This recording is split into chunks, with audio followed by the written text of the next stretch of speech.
এই জন্য যাইতে পারবো না।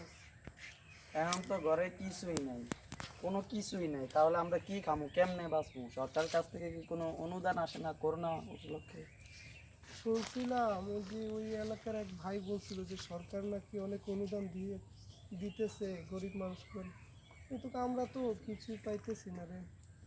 তারপরে একবার যায়া ঘুরে দেখা উচিত। আপনি কিছুক্ষণ পরে একটু দেখেন, ওই ওই যে মেম্বারশিপ তো দিতেছে করোনার চাল, আপনি কিছুক্ষণ পরে যায় আপনি দেখেন।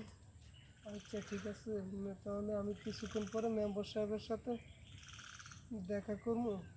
আর কি ঘরে কি এখন কিছুই নেই? না না, আমরা ভাইজান যা আমার দেখি কিছু আছে কিনা, আপনি যা দেখে আসেন। ভাইজান আমার খুব খিদা লাগছে, আমি কিছু খাইতাম। আর একটু ধৈর্য ধরো ভাই, আমি দেখি কিছু ব্যবস্থা করতে পারি কিনা। তাহলে তোমরা ঘরে থাকো, আমি মেম্বার সাহেবের কাছে যাই, গিয়ে দেখি কিছু করা যায় কিনা। আচ্ছা, হ্যাঁ। আচ্ছা।